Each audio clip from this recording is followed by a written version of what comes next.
이번 시간에 이 공경제 관련된 부분에 문제가 나왔어요. 자, 공경제하고 가장 연관성이 높은 게 바로 4차 산업입니다. 4차 산업의 플랫폼 산업에서의 공경제가 가장 큰 이슈가 되고 있거든요.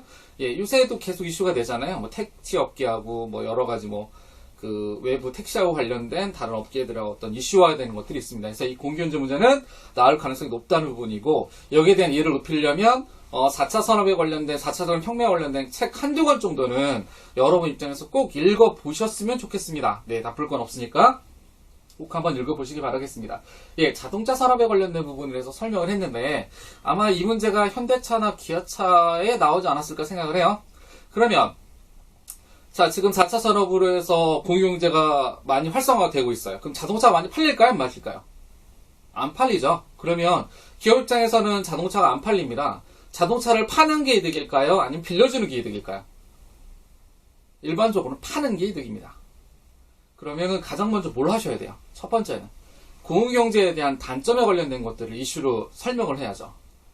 그죠? 그게 아니면 회사를 대변하는 내용이기 때문에 여러분들이 뭘 하셔야 돼요?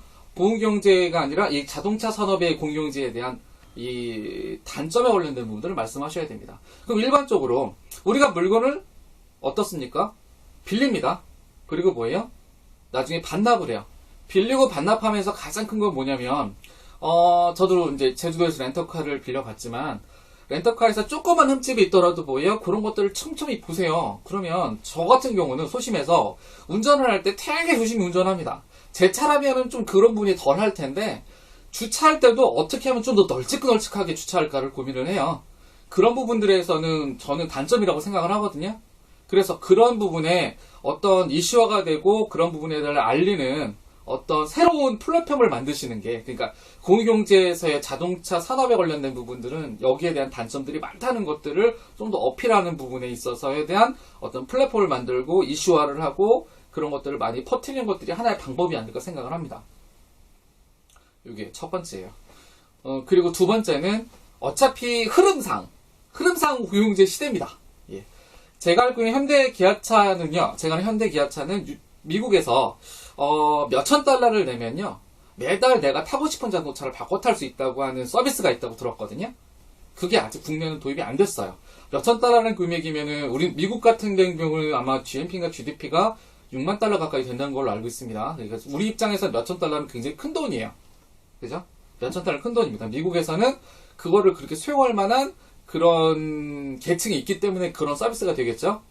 그러면 우리는 뭐예요? 우리 나름대로에 대한 플랫폼 서비스를 만들어야죠.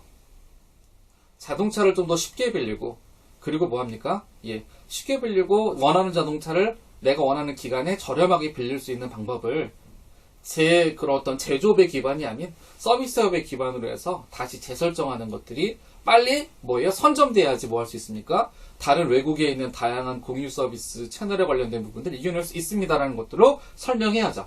어떻게 보면 되게 평이한 내용이에요. 여기 평이한 내용에 관련된 부분에서 첨언해야 될 부분은 뭐냐면 4차 산업의 특징에 대한 부분들하고 이 4차 산업의 트렌드가 지금 현재 가장 앞서 나가는 나라나 아니면 앞서 나가는 서비스가 무엇인지를 같이 설명해야 된다는 부분입니다.